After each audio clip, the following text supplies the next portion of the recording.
Allah bizi rehberimizden Ayetullah Mustafa Hamine'den ayırmasın.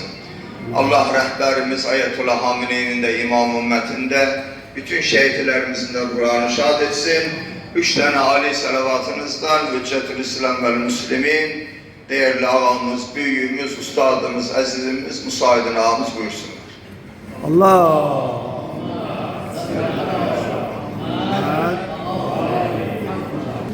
Bismillahirrahmanirrahim. Elhamdülillahi Rabbil alemin. Ve sallallahu ala seyyidina Muhammedin ve alihi tahirin.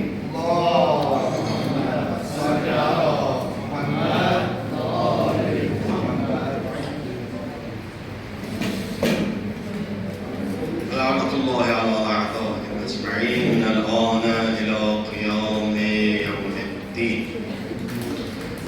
Hadis-i şerifte buyuruyor ki inne fi eyyâmi dehrikum nefehât alâ feta'arradu leha.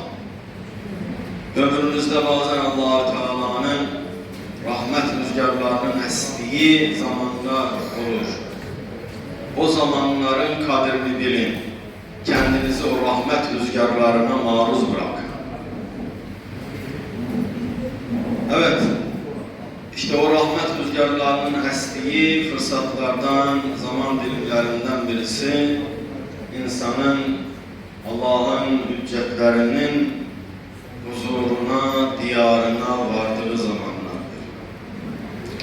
Alem-i vücudun ikinci şahsiyetinin Hz. Mevla'l Muvahhidin, Emirul Mu'minin salavatullah ve selamuhu aleyhim huzurundayız.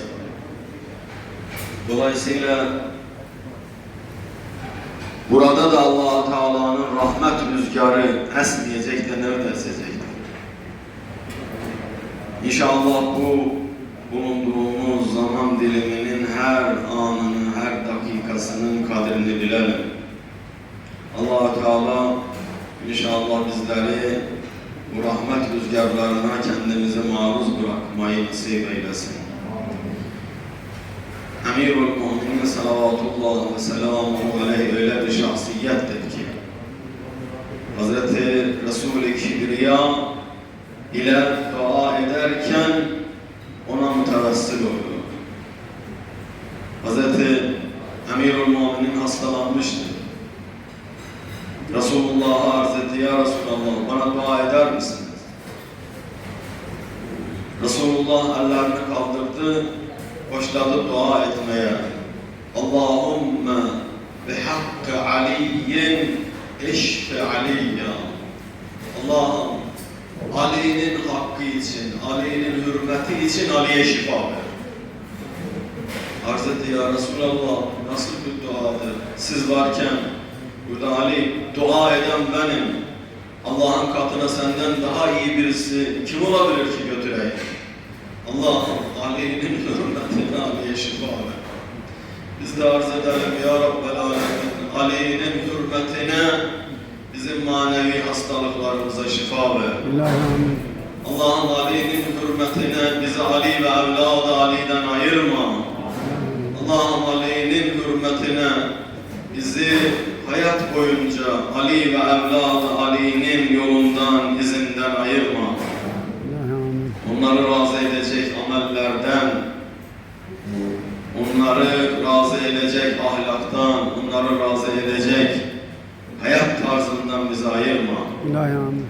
Allah'ım Ali'nin hürmetine bizi oğlu İmam Hüseyin'in inayetine mazhar eyle. Emirul Mu'minin sipariş etsin bizleri. Oğlu İmam Hüseyin'e inşallah ziyaretimiz onların razı olduğu bir ziyaret olsun. Bilmiyoruz ömrümüz ne kadar kaldı. Gelecek yıla çatacak mıyız, çatmayacak mıyız?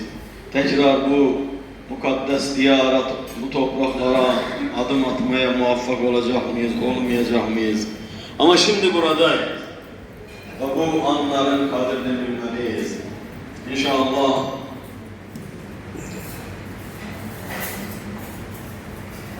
hadislerde buyurulduğu gibi insan biz anlamıyoruz, idrak etmiyoruz bazı şeyleri, okuyoruz hadislerde.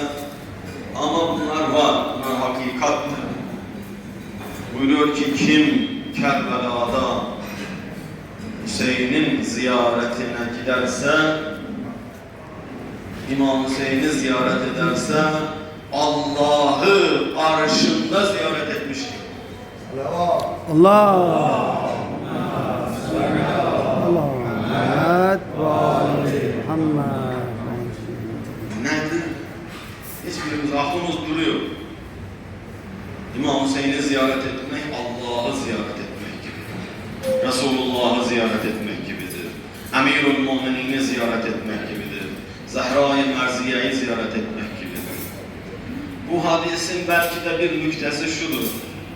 Hüseyin'i ziyaret eden Allah'ı arşında ziyaret etmiş gibi olur. Yani bu ziyaret insanı manevi olarak yükseltir. Yükseltir. İnsanı hiç kimsenin aklının, hayalinin ulaşamayacağı yere ulaştırır. Melekler ziyaret sonrası geçip zairin karşısına derler ki ne mutlu sana. Ne mutlu sana. Bütün geçmişin silindi. Yepyeni bir sayfa açıldı. Festenifil amel. Amellerini sıfırdan başla. Amellerini yeniden başla. Yani bembeyaz bir sayfa açıldı yüzüne. Ama çalış bundan sonra o sayfaya iyi şeyler yazdı. O sayfayı kirletme. O sayfayı İmam Hüseyin'e layık olan sayfa olarak saklamasını bil. Evet, aziz kardeşlerim, ziyaretin adabı var. Ziyaret, önce şunu arz edeyim. Ziyaret sadece bu değil ki gidelim elimizi, yüzümüzü mübarek türbeye sürelim, öpelim. Bunlar da iyidir. Ama bir insan eğer hiç kalabalıktır, imkan yoktur, hiç türbeye yaklaşamadı bile. Ama şöyle bir 100 metreden durdu, o mübarek türbeye baktı ama kalbini gönderdi Emir-i Mu'mininin yanına ve kalbiyle imamı selamladı. Dedi Allah geldim artık, geldim huzuruna. Geldim sizinle ahd etmeye.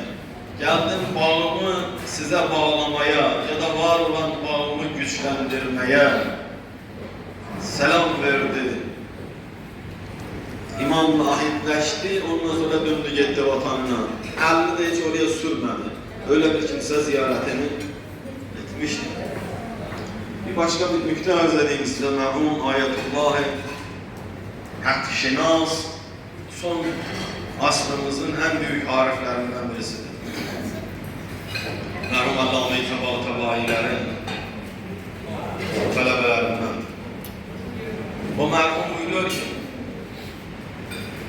siz çalışın, günah işlemeyin. Günahla, şeytanla, nefsinizle ilişkinizi kesin. Günah işlemeyin. Gidin İmam Hüseyin'in türbesinin bir köşesinde orada uzanıp yatın. Bilin ki en güzel ziyareti yapmışsınız. Çünkü İmam Hüseyin'i en çok mutlu eden, razı eden şey onun dostunun günah işlememesi. Onun dostunun Allah'ı gazaplandıracak amellerden uzak durması. Onun için buraya gelmişiz ziyarete. Evet, ziyaret önemlidir. Ama aziz kardeşlerim, bu festenifil amel kelimesini unutmayalım. Festenifil, evet bir müjdedir. Geçmişiniz temizlendi. Ama aynı zamanda bize bir uyarıdır. Ki bundan sonra çalışın, o beyaz sayfayı kirletmeyin. Ne mutlu o kimselere ki, mesela bu yıl geldi, ziyaret etti, Erbain'de. Bu mübarek yerlere gitti, ziyaret etti ve adabına uygun ziyaretler yerine gerçekleştirdi. Bir sonraki Erbain'e geldiğinde iftiharla, mutlu bir şekilde geçti İmam Hüseyin'in Emirül Mu'mininin huzuruna. Desin, geçen yıl gelmiştim buraya, size söz vermiştim ki artık günah işlemeyin. Size söz vermiştim ki elime, dilime sahip olan, size söz vermiştim ki sizi razı eden ameller yapan, sözümü tuttum. Ama geçen yıldan bu yıla kadar bir tane daha gıybet etmemişim. Ama geçen yıldan bu yıla kadar bir tane müminin kalbini kırmamışım. Ama geçen yıldan bu yıla kadar bir tane kul hakkına girmemişim. Ama geçen yıldan bugüne kadar eşimin, evlatlarımın hakkını çiğnememişim. Anne babamın hakkını çiğnememişim. Ama geçen yıldan bu yıla kadar etrafımdaki fakiri, fukarayı görüp gözetmeye çalışmışım.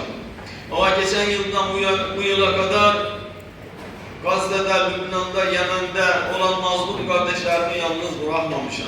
Ama geçen yıldan bu yıla kadar Aziz İmamım Seyyid Muştaba'yı yalnız bırakmamışım. Ama geçen yıldan bu yıla kadar oğlum Hazreti Mehdi'yi incineceği amellerden uzak durmaya çalışmışım. Kendimi onun zuhuruna hazırlamaya çalışmışım.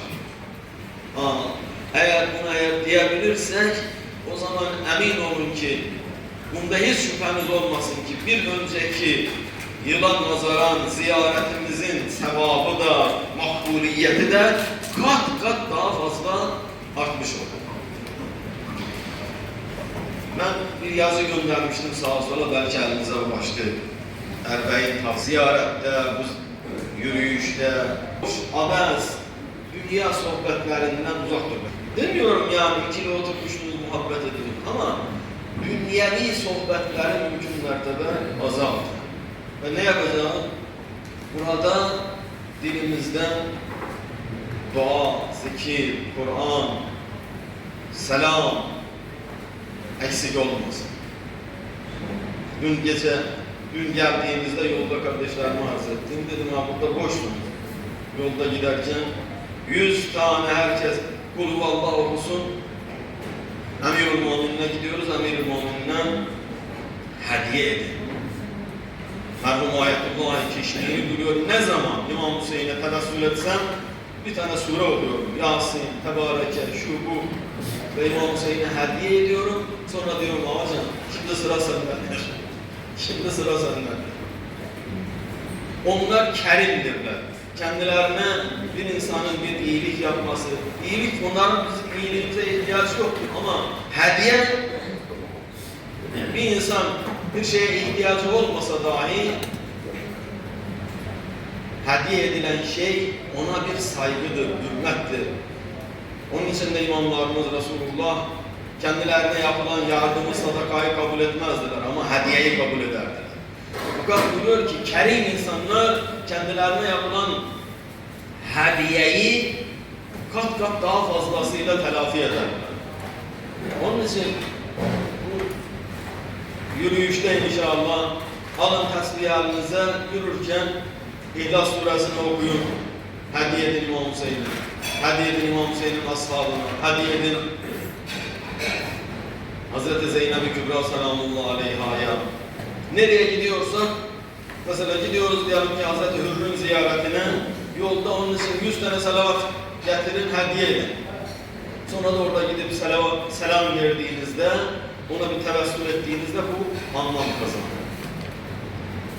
Evet, ziyaretin adabından birisi budur ki, insan onların huzuruna giderken, onların makamının, azametinin, Allah katındaki değerlerinin farkında olsun. Ben kimin huzuruna gidiyorum? Düşünün, size mesela deselerdi, Allah onu şad eylesin, İmam Hüseyin Aleyhisselam'la haşr eylesin. Bize deselerdi ki, gelin şimdi sizi götürüyoruz Ayetullah Hamene'nin huzuruna, onunla görüşeceksiniz. O yolda giderken artık yani mutluluktan başka hiçbir şeyi düşünmez hale gelmez, öyle değil mi? Hz. Ayetullah Al-Uzma Hamene'yi bu Allah'ın hüccetlerinin kapısının küçük bir talebesidir. O her zaman kendi isminin onların isminin yanında zikredilmesine bile razı olmuyor. Ben kimim, onlar kim? Ki benim ismim onların yanında zikredirsiniz. Elbette onların yanında makamı çok büyüktür. Ama onlarla onların konumunu, makamını asla kıyaslayamayız. Onun için Emirül Mümininin huzuruna giderken bilerdi ki alem-i vücutta ikinci şahsiyetin huzuruna gidiyor. Resulullah'tan sonra ondan daha büyüğü yoktu. Böyle bir. Dolayısıyla bu birinci şey. Gittiğimiz makamın kim olduğunu, ne kadar önemli, değerli olduğunu fark ederek onun huzuruna inşallah varalım. Giderken bol bol tekbir getirmek tavsiye edilmiştir. Bunun sırrı da şöyle açıklanmış. Evet, Resulullah, imamlarımız Allah katında çok büyüktür. Onların makamları bizim aklımızı, hayalimizi aşıyor. Ama bilahare hepimiz, onlar da dahil Allah'ın kullarıyız, Allah'ın mahluklarıyız. Dolayısıyla olmuyor ki bir insan onların huzuruna giderken onların makamı gözünde öyle büyüye ki Allah korusun Allah-u Teala gölgelener. Bu olmaması lazım. Dolayısıyla bol bol tekbir getirelim ki Ya Rabbi sen vasfedilmekten bile daha büyüksün. Ben Ali'nin huzuruna gidiyorum ama Ali eğer Ali olabilmişse sana kulluğunun neticesinde o makama ulaşmıştır. Resulullah'a teslimiyetinin neticesinde o makama ulaşmıştır. Hz. İmam Sadık Aleyhisselam'a sordular ki Ali nasıl Ali oldu? Buyurdu ki Resulullah'a mutlak itaatinden. Resulullah'a mutlak itaatinden. Ve dolayısıyla Allah'ın itaatinden. Onun için onların huzuruna gittiğimizde bunu da dikkate alalım. Belki daha sonraki ziyaretlerde bunu yapacaksınız, belki yapmışsınız. Ziyarete giderken müstahaptır insan ziyaret usulü eylesin. Ve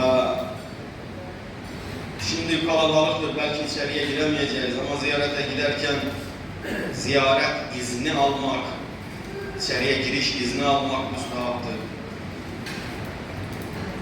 Güzel koku sürünmek müstahaptır. Elbette istisnası İmam Hüseyin Aleyhisselam'dır. Bütün imamlarımızın ziyaretine giderken güzel koku sürünmek müstahaptır.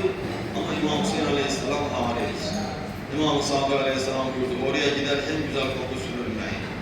Oraya giderken mümkün mertebe yalın ayak gidin. Mümkün mertebe tozlu toprak gidin. Çünkü Ceddi Hüseyin tozlara toprağa belenmiş halde şehit oldu.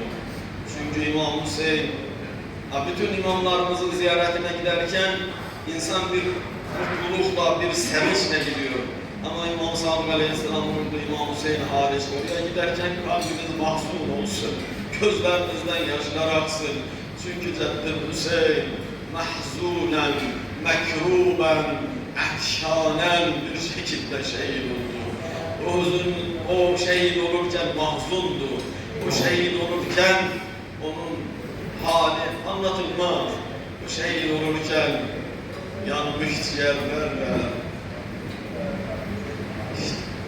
susamış bir şekilde şehit oldu. Allah-u Teala inşallah bizleri gittiğimiz her yerde onların huzurunda durduğumuzda onların nazar inayetine mazhar eylesin. Bir an onlar eğer inayet gözüyle bize bakarlarsa hayatımız alt üst olur. Hayatımız alt üst olur. Çalışın inşallah o nazarı kendimize celbeleyelim. Ve başta arz edeceğim unuttum. Bütün amellerin ruhu ihlastır aziz kardeşlerim, bacılar. İhlas, ihlas, ihlas. İhlas nedir? Yani yaptığın ameli sadece ve sadece ve sadece ve sadece Allah rızası için yap. Başka hiçbir saik senin amelinde ortak olmasın.